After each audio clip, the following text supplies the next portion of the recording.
स्वागत है आपका एक बार फिर। आप देख रहे हैं वॉर रूम। इस वक्त की सबसे बड़ी खबर, पूरे देश को प्रधानमंत्री नरेंद्र मोदी के जिन शब्दों का इंतजार था और जिस भरोसे का इंतजार था वो मिल चुका है। प्रधानमंत्री ने आज बिहार के मधुबनी में एक पब्लिक रैली में साफ साफ संदेश देते हुए कहा कि पहलगाम में जो आतंकी हमला हुआ है, इसके पीछे जितने लोग थे वो जहां भी होंगे, चाहे दुनिया के दूसरे कोने में भी क्यों ना बैठा हो, भारत उनको ढूंढेगा और उनको सजा देगा। इससे भी बड़ी बात, उन्होंने पूरी दुनिया को एक मैसेज दिया कि भारत अपने ऊपर हुए हमले का जवाब देने का हक रखता है और अब हम हर उस जगह जाकर जवाब देंगे जहां पर भी ये आतंकवादी छुपे होंगे और जहां पर भी इनको पनाह देने वाले, इनके पीछे, पर्दे के पीछे से बैठकर ये साजिश रचने वाले बैठे होंगे। ये दोनों बातें साफ साफ पाकिस्तान के लिए उन्होंने कही हैं। और जो आप देख रहे होंगे, इस हमले के बाद से लगातार जो मांग की जा रही थी मोदी सरकार से कि इस बार दर्द पाकिस्तान की सेना को होना चाहिए, इस बार इंतजाम पक्का होना चाहिए। ये बार बार का खून खराबा, बार बार पाकिस्तान के ये टट्टुओं का यहां आकर गोलियां बरसाना बंद होना चाहिए। प्रधानमंत्री नरेंद्र मोदी ने देश की आवाज सुनी है और पूरी दुनिया में ऐलान कर दिया है कि अब ऐसा ही होगा। और पाकिस्तान में क्या रिएक्शन है मैं आपको बताता हूं। पाकिस्तान के रक्षा मंत्री कल से बार बार पूरी दुनिया को यह संदेश देने की कोशिश कर रहे हैं कि इस हमले के पीछे हमारा कोई हाथ नहीं है। मतलब बिल्कुल साफ है, वो जानते हैं कि अब भारत उन्हें छोड़ेगा नहीं। जो भी इस हमले के पीछे थे वो दर्द महसूस करेंगे और अब मिट्टी में मिलेंगे। मैं आपको पाकिस्तान के रक्षा मंत्री ख्वाजा आसिफ का एक नया बयान सुनाता हूं। ख्वाजा आसिफ कह रहे हैं कि भारत हो सकता है हम पर हमला करे। स्टील सेक्टर के सामर्थ्य और उसकी संभावनाओं पर व्यापक चर्चा करने वाले हैं।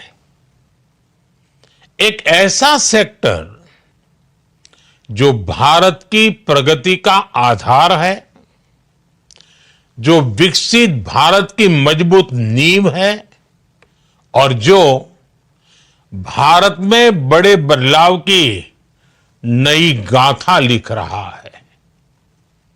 मैं आप सभी का इंडिया स्टील 2025 में नहीं मैं कह रहा हूं ये, मुझे विश्वास है ये आयोजन नए आइडियाज साझा करने के लिए, नए पार्टनर बनाने के लिए।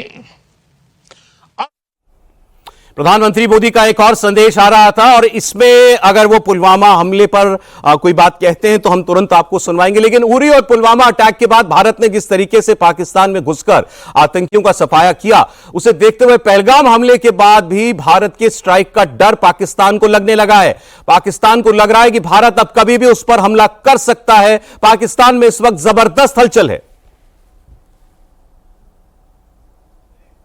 इस एक्सट्रीम के ऊपर अगर वो जाते हैं, जो मैं समझता हूं कि नहीं जाना नहीं चाहिए उनको, जो है, और वो अगर अपने इंटरनल किसी प्रेशर की वजह से जाने की पोजीशन में आना चाहते हैं तो अल्हम्दुलिल्लाह अल्लाह ताला हमारा नासर हो, हम उसका रिस्पांस करने की, जिस तरह अभिनंदन के वक्त जो है रिस्पांस दिया था, हम दोबारा भी उस किस्म का रिस्पांस देने की पोजीशन में अल्लाह के फजल से, उसकी मेहरबानी से, ऊपर वाले की जो है अल्लाह जो ऑल माइटी है उसकी मेहरबानी से हम बिल्कुल 100% इस पोजीशन में है। ये अल्लाह के नाम के ऊपर ये मुल्क बना हुआ है, वो उसके हम तो उसके बंदे हैं, लेकिन इसकी हिफाजत तो उसके जिम्मे है। अगर कोई इस किस्म की जो है एडवेंचरिज्म जो है इंडिया ने करना चाहा तो आपके सामने अभिनंदन वाला जो है वो जो जवाब हमने दिया था, हमारी एयरफोर्स ने जो जवाब दिया था, हमारी अफवाज ने जो जवाब दिया था, वो आपके सामने। ये पाकिस्तान के रक्षा मंत्री थे, 2 दिन में कई बार पाकिस्तान के मीडिया चैनलों से बात कर रहे हैं और ये कह रहे हैं कि सिक्योरिटी तो हमारी अल्लाह के भरोसे है। अभिनंदन का जिक्र बार बार कर रहे हैं और कह रहे हैं कि भारत एक्सट्रीम पर जा सकता है। इनको है उस बात का डर। देखिए, अभी जो एक चीज सामने आ रही है, पाकिस्तान आर्मी में बौखलाहट हो चुकी है। पाकिस्तान आर्मी अपने आप को मोबिलाइजेशन के मोड में ला रही है। छुट्टियां कैंसिल कर दी है और जवानों को रिकॉल किया जा रहा है। इसका ये मतलब है कि अब पाकिस्तान आर्मी को एक डर लग रहा है कि भारत की फौज उन पे कोई ना कोई हमला ना कर दे। दूसरा जो प्राइम मिनिस्टर मोदी की स्टेटमेंट है, मुझे 7 अक्टूबर की जो इजराइल में घटना हुई थी उस टाइम पे नेतन्याहू ने भी एक ऐसी स्टेटमेंट दी थी कि जितने भी ये लीडर्स हैं आतंक के, जिसने ये हमला किया है 7 अक्टूबर का, हम उनको चुन चुन के मारेंगे और जहां पर भी वो छुपे हुए हैं।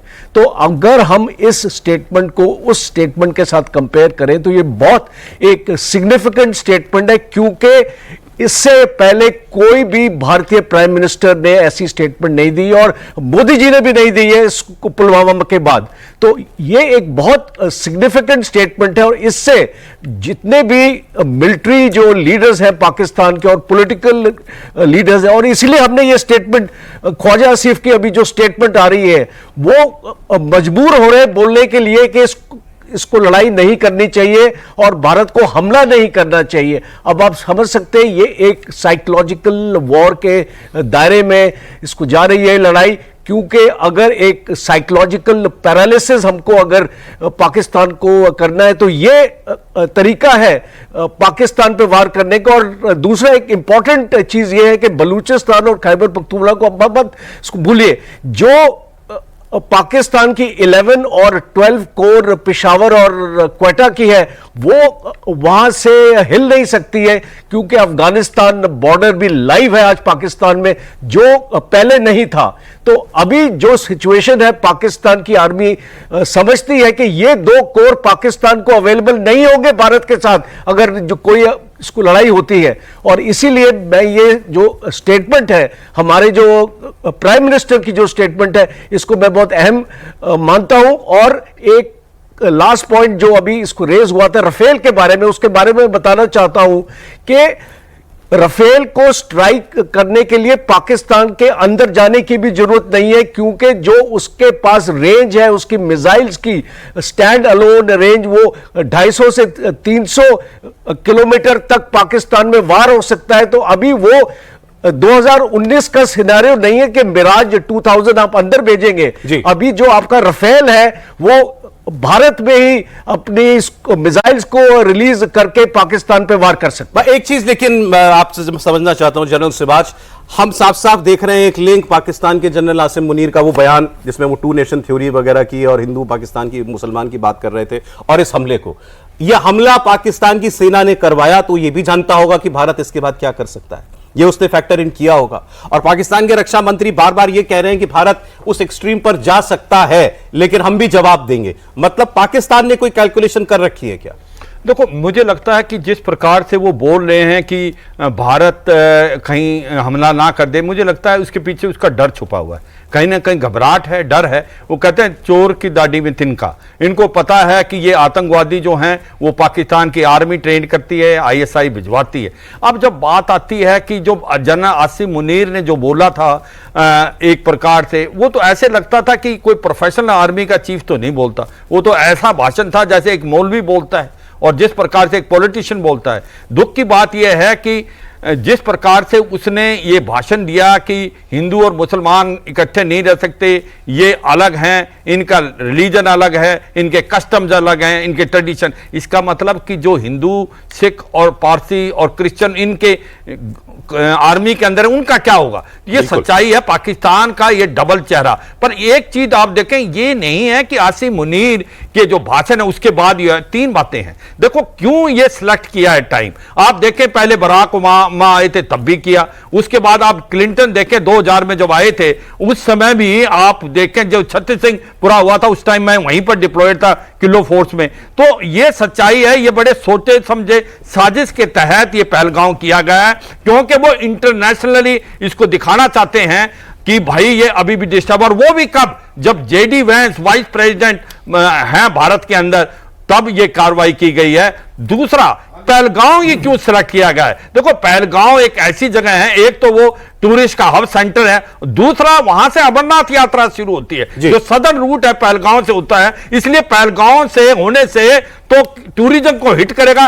तो ये अपने जो कश्मीरी हैं उनके पेट पे लात मारी है, ये समझना चाहिए कश्मीरियों को। ये इनके कोई अच्छे चाहने वाले नहीं है। ये पाकिस्तानी आतंकवादी और ये पाकिस्तान के जो आका हैं, इनको समझ आना चाहिए। एक चीज मैं सुशांत बोलना चाहूंगा एंड में कि ये देखें कि आज तक जब पुलवामा भी हुआ तो भारत के प्रधानमंत्री ने एक ही बात बोली थी कि भाई जो आतंकवादी जहां भी छुपे हैं हम इनका खात्मा करेंगे। और इसके साथ ही पुलवामा के बाद बालाकोट हुआ। बालाकोट क्या था? वो खैबर पख्तूनख्वा में था, मगर वो एक ट्रेनिंग कैंप था जैसे मोहम्मद का, जहां 300 करीब आतंकवादी मारे। अब ऐसा नहीं बोल रहे, प्राइम मिनिस्टर मोदी बोलते हैं कि जो इनको ट्रेन करता है, जो इनके आका है, जो आर्मी और आईएसआई है, उनका मतलब यह है उनको हम मेक टू पे करेंगे, कॉस्ट देंगे। और मुझे लगता है यह बहुत बड़ी और अब तो कबूलनामा भी एक पाकिस्तान से आया, वो मैं आपको सुनवाता हूं। कहते हैं कि एक झूठ को छुपाने के लिए 100 झूठ बोलने पड़ते हैं, लेकिन सच कभी तो आपकी जबान पे आता है,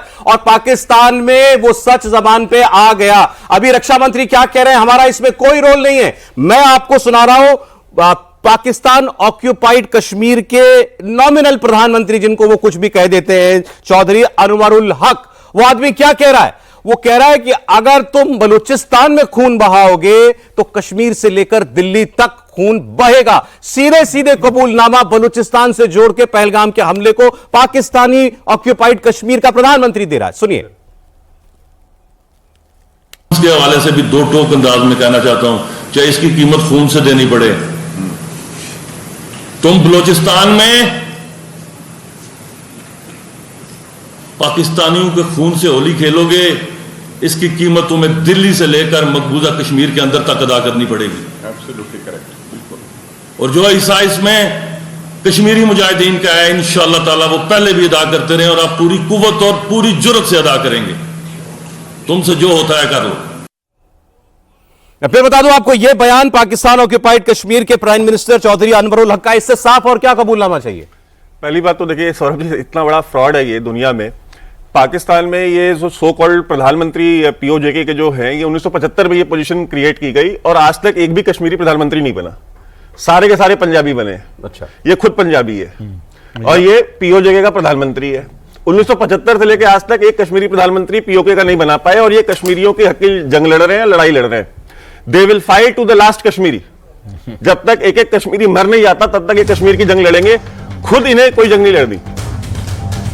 नहीं, ये साफ कह रहा है, लेकिन बलूचिस्तान का रेफरेंस देना और खुलकर कह रहा है कि हमारे मुजाहिदीन आप कश्मीर में लड़ेंगे, जो करना करो। बिल्कुल। देखिए ये पाकिस्तान में, देखिए पाकिस्तान ने हमेशा ओन किया है, उनके जो जनरल्स रहे हैं। भाई मुशर्रफ ने टीवी इंटरव्यू में बैठ के कहा कि लश्कर तैयबा वाले हमारे हीरो हैं, जैश ए मोहम्मद वाले हमारे हीरो हैं, उसामा बिन लादेन हमारा हीरो है। उन्होंने वजाहत खान को इंटरव्यू देते हुए टीवी चैनल पे कबूल किया।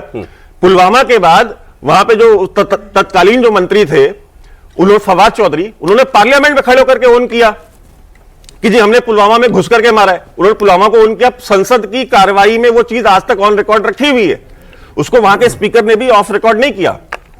तो ये पाकिस्तान के साथ एक पाकिस्तान का, देखिए जो पंजाबियों का वहां पे जो पाकिस्तानी पंजाबी हैं वो बड़कबाज है। वो बिना कबूल किए, बिना बोंगियां मारे वो रह नहीं सकते। वो हर एक चीज को, हर एक आतंकवादी संगठन को ओन करते हैं, हर एक आतंकवादी को ओन करते हैं। हमारे साथ क्या है?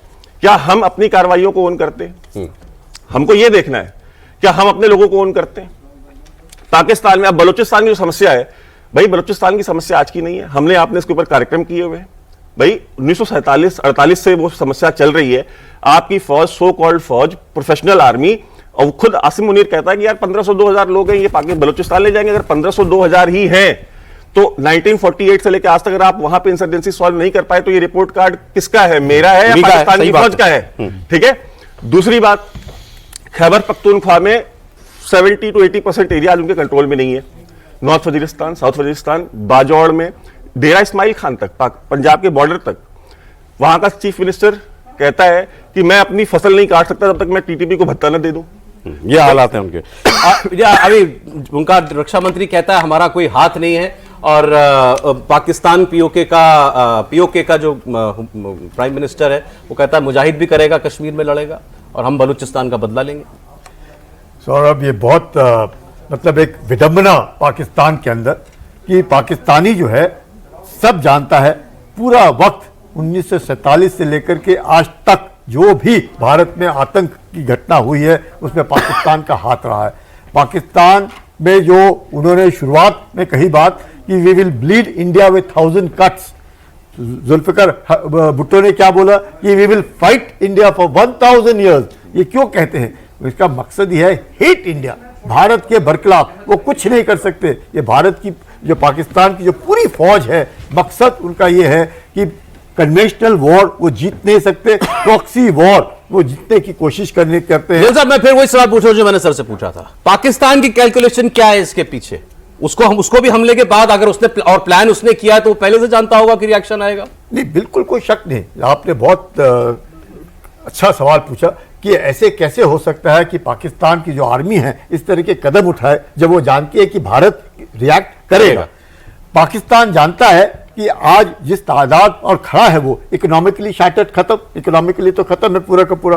पाकिस्तान की जो फौज है, सीज फायर पाकिस्तान क्यों करता है हिंदुस्तान के साथ? क्योंकि वो फौज यहां से उठा करके बलूचिस्तान में ले जाए, खैबर पख्तूनख्वा में ले जाए, सिंध प्रोविंस में रखे, जिसकी पाकिस्तान को इकट्ठा रखे। सीज फायर जैसे ही उठ गया तो आप समझ लीजिए इनका पूरा मोबिलाइजेशन आएगा वहां पे बलूचिस्तान। फजलुर रहमान ने क्या कहा? फजलुर रहमान ने खास उनके संसद में उठ करके ये कहा कि बलूचिस्तान के अंदर 6 प्रोविंस में तो पाकिस्तान का झंडा लहराता ही नहीं है, वहां पे तो उनके झंडे लहरा रहे हैं। तो ये क्या साबित करता है कि बलूचिस्तान के अंदर आफत का, और बलूचिस्तान में पाकिस्तान की फौज कौन कह रहा है? फजलुर रहमान कह रहा है, जिसको वो डीजल कहते हैं, कि आज की तारीख में पाकिस्तान की फौज तो वहां है ही नहीं। पाकिस्तान की तो फौज छोड़ो, पाकिस्तान की पुलिस तक नहीं है, वहां पे सारे के सारे बलूची बैठे हुए हैं और वो वहां पे हरकत कर नहीं सकते। ये हालत है पाकिस्तान की आर्मी की है। तो मुनीर जो है वो बार बार इस तरह की हरकत करना, इस तरह की बात करना साफ दर्शाता है बौखलाया हुआ पाकिस्तान और घबराया हुआ पाकिस्तान, ये सोच करके कि चीन जो है उसकी मदद करने के लिए आएगा। अब प्रधानमंत्री ने जो पूरी दुनिया के सामने ये ऐलान किया आज कि भारत अब इस आतंकी हमले का जवाब देगा, और ये भी कहा कि पूरी दुनिया हमारे साथ खड़ी। आपने चीन की बात की, इसलिए बहुत इंपॉर्टेंट है ये मैसेज चीन तक भी गया होगा। और आज की दुनिया में चीन के अलावा है कौन जिससे उम्मीद भी कर सकता है पाकिस्तान की वो भारत के सामने उसे बचाने के लिए आएगा।